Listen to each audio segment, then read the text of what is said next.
Le journal de la ville, le premier magazine de l'information provinciale.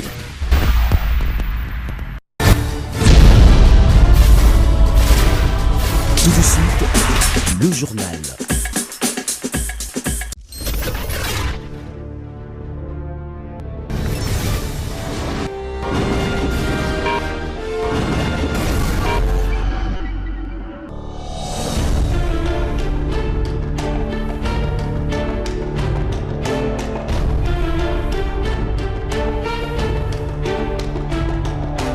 Mesdames et messieurs, bienvenue à cette nouvelle édition du Journal de la Ville dont voici le sommaire. Reçu en audience ce mercredi 6 novembre par le ministre du Budget, le secrétaire général de l'ASENCO salue l'augmentation du budget de 5 milliards à 10 milliards pour l'année 2020. Les prélats catholiques souhaitent que cette loi des finances 2020 soit véritablement effective pour que le budget puisse encore s'accroître dans les prochaines années. Le publicateur de l'Atlas de l'organisation administrative de la RDC, le père Léon de Saint-Moulin, repose éternellement au cimetière des Jésuites à Kimwenza. Et bien avant son inhumation, une messe de requiem lui a été organisée en la cathédrale Notre-Dame du Congo, où il a été décoré au rang de grand cordon héros nationaux Kabila Lumumba. C'est tout pour les sommaires. Mesdames et messieurs, encore une fois, bienvenue dans ce journal.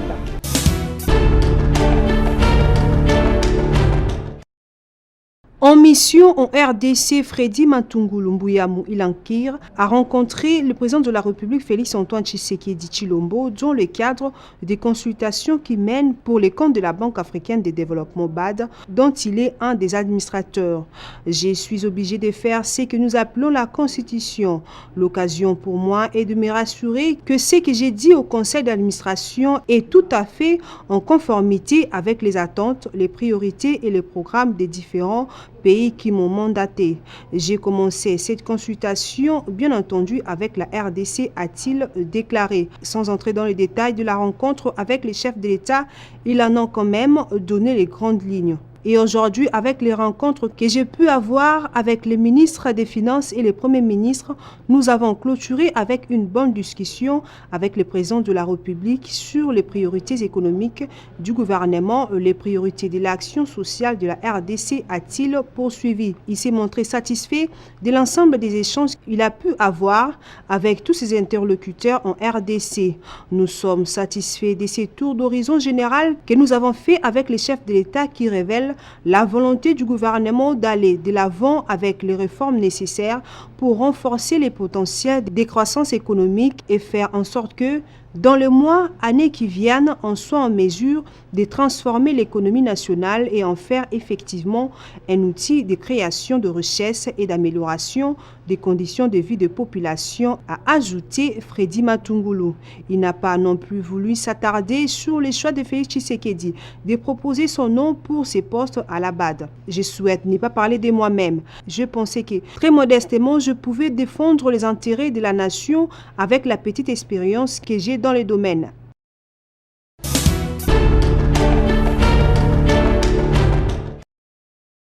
La bonne gouvernance que prend le président de la République, Félix-Antoine Tshisekedi Tshilombo, à travers son gouvernement dirigé par le Premier ministre Sylvestre Ilunga Ilukamba, fait déjà ses preuves.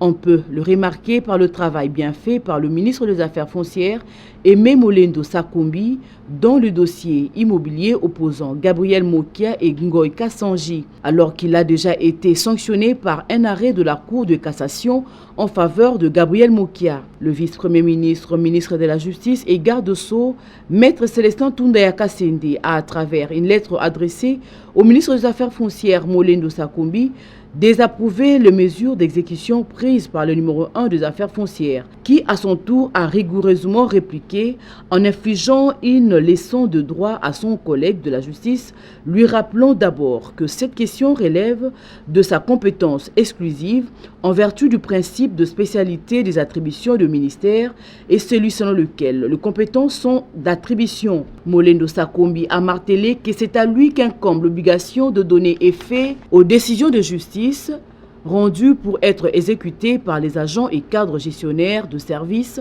qui constituent les départements ministériels dont il est le seul responsable en vertu de l'article 93 de la Constitution. Après cela, souligne-t-il, s'ajoute l'article 181 de la loi dite foncière et l'article 1.19 de l'ordonnance numéro 17/025 du 10 juillet fixant les attributions de ministère. Ainsi, prenant ses responsabilités, le patron du foncier a fait savoir à son collègue de justice que les décisions judiciaires coulées en force de chose jugées ne peuvent nullement être remises en cause au niveau du pouvoir exécutif. Dans un style simple et limpide, il rappelle le garde de sceau avec arguments limpides à l'appui que l'exécutif n'a qualité ni pouvoir de statuer sur les dossiers pendant, moins encore, à s'opposer aux décisions judiciaires. Le ministre Sakombi a fait observer également que sa démarche de faire rétablir un citoyen congolais muni des décisions de justice coulées dans ce droit n'énerve nullement la Constitution tant qu'il est vrai que son instruction n'a jamais dépossédé quiconque de ses biens. Ici est de signaler que le ministre des Affaires foncières a déploré le fait que cette correspondance du ministre de Justice ait atterri d'abord dans les réseaux sociaux sans qu'elle ne lui parvienne en primeur en sa qualité du principal destinataire. C'est ce qu'on appelle la bonne gouvernance. Faire respecter la loi est une meilleure façon d'agir. La loi est dure, mais c'est la loi. Affaire à suivre.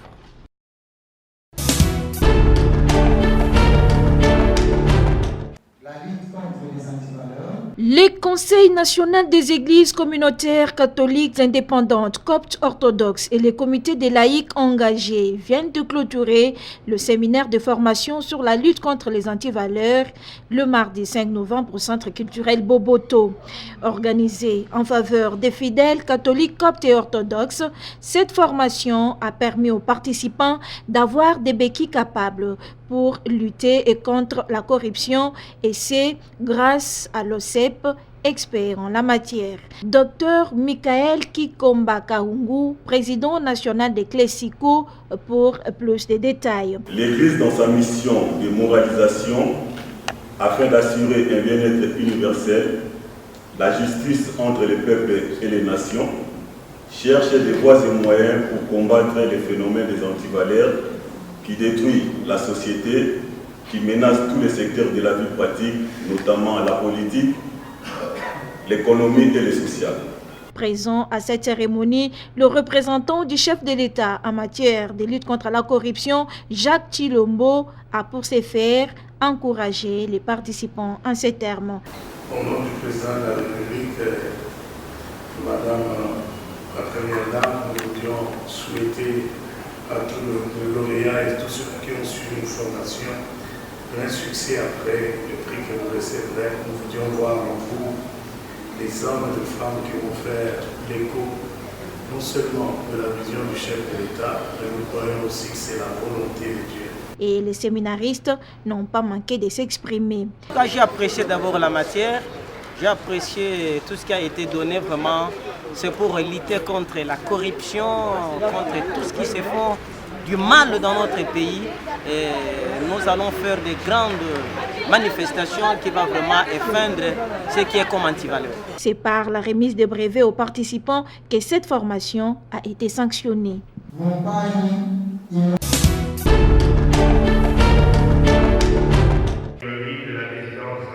Le père Léon de Saint-Moulin, élevé au rang des grands cordons, héros nationaux, Laurent Désiré Kabila Lumumba, ce mercredi 6 novembre au cours d'une messe de requiem dite à la cathédrale Notre-Dame du Congo par Monseigneur Fridolin Ambongo, qui à l'occasion a conscientisé l'auguste assemblée sur l'importance de la vie et la mort.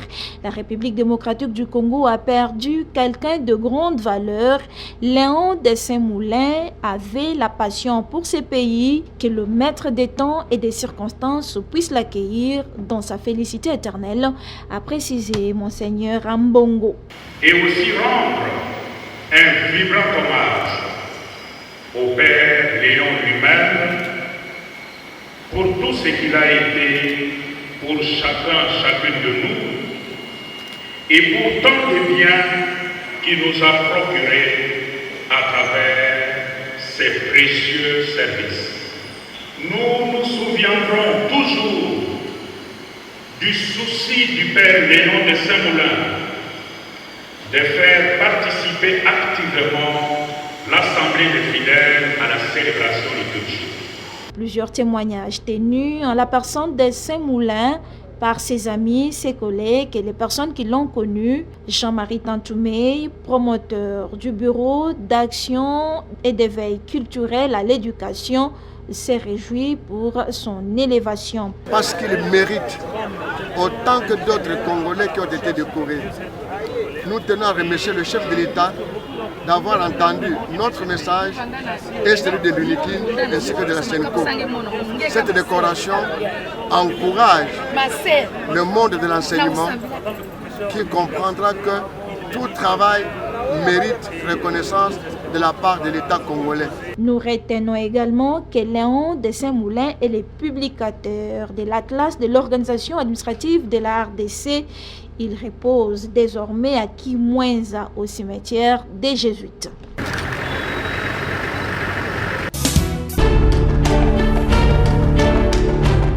L'Union nationale des infirmières et infirmiers du Congo unique en congrès depuis le lundi 4 novembre dans la salle au Capi de l'INPS.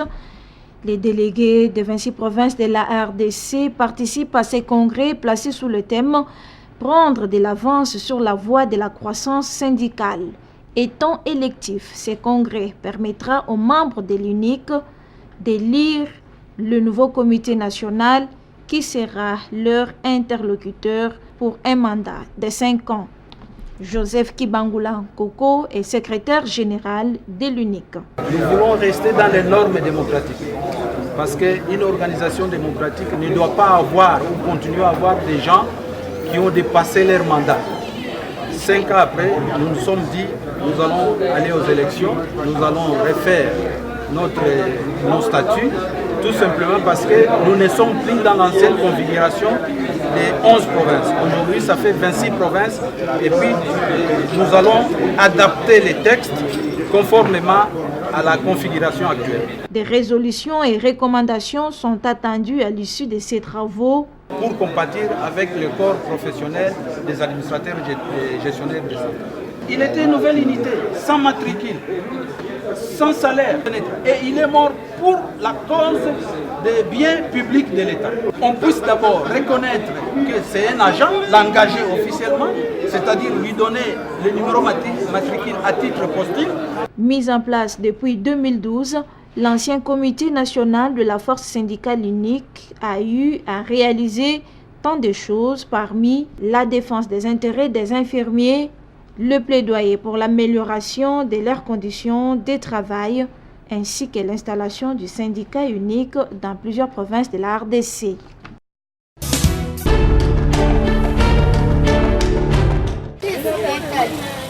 La population de la ville-province de Kinshasa vit jusqu'à ce 21e siècle dans l'obscurité et dans les phénomènes de délestage qui ne dit pas son nom, alors que la République démocratique du Congo regorge de multiples potentiels électriques.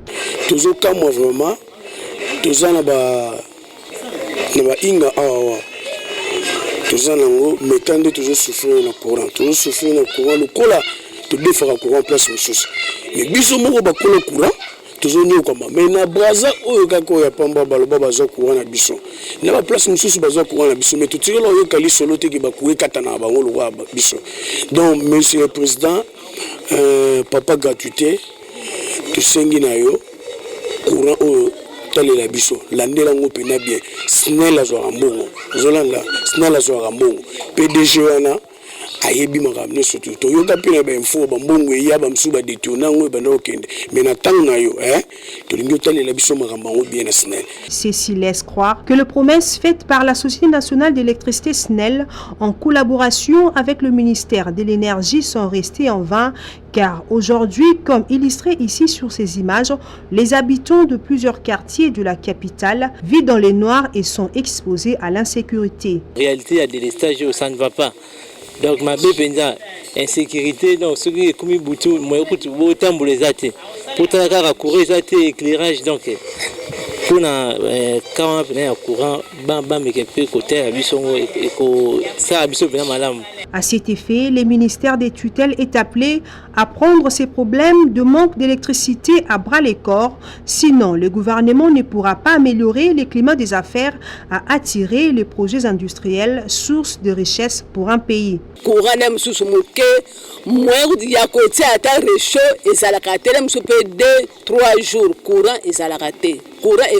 0 heure. Si on a 0 heure, on salani. L'État a sunga biso.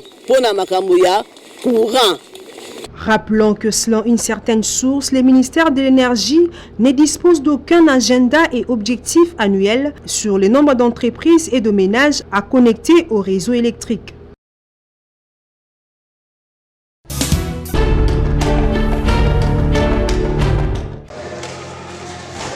Débutée depuis le 1er novembre dernier, la formation des arbitres de badminton s'est clôturée en beauté le lundi 4 novembre 2019. Durant 4 jours, les officiels venus des différentes provinces de la RDC ont été formés par les experts internationaux de la Belgique et de l'île Maurice sur les règlements et les instructions de badminton. Pour les formateurs, ce séminaire de remise à niveau s'est très bien déroulé, surtout que les séminaristes étaient motivés. Il y a plusieurs aspects qu'il faut regarder. C'est bon, pour commencer les règlements, les instructions. Il y a aussi la partie de standardisation qu'on veut que tous les arbitres font dans tout le monde. Comme ça, si un joueur vient ici jouer, qu'il est traité de la même façon ici en Congo qu'en Sud-Afrique ou en Belgique ou en Indonésie. Voilà. La 13e partie, c'est aussi un peu au niveau mental. De leur côté, les bénéficiaires estiment que cette formation constitue une étape très importante dans leur domaine. Les points positifs que nous avons lors de cette formation, c'est le fait que bien avant, nous connaissions que les principes d'arbitrage en anglais. Alors comme nous sommes un pays francophone, parmi nous, il y avait beaucoup d'arbitres qui n'arrivaient pas vraiment à bien maîtriser la langue. Maintenant, la formation que nous venons de suivre s'est passée en français. Et cela a rendu les choses beaucoup plus claires. Et je pense que dans l'avenir, quoi qu'on va mélanger l'arbitrage en anglais et l'arbitrage en français, les choses seront beaucoup plus claires. Et à ce moment-là, nos arbitres n'auront pas de difficultés. Nous avons vraiment surpris dans le groupe de délai. Où tout ça, pendant l'heure de jeu, tout ça, mais après l'information, il y a formé tout le monde qui non, c'est corrigé vraiment à Bérer. En tout cas, formation l'équipe bien sur le plan théorie et pratique. Après ce séminaire de remise à niveau des arbitres, le calendrier de la Fédération de badminton du Congo prévoit plusieurs activités dans les tout prochains jours.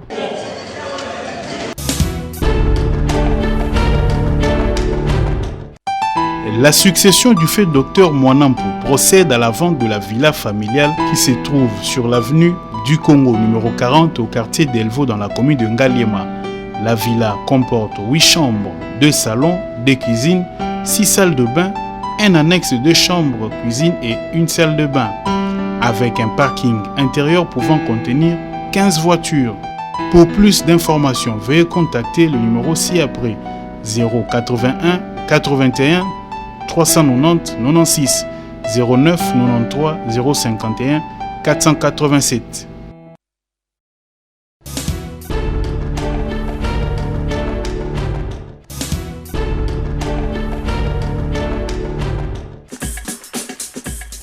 Nous sommes arrivés à la fin de ce journal de la ville, mesdames et messieurs. Merci de l'avoir suivi. Le prochain rendez-vous est fixé pour ce jeudi avec le même plaisir.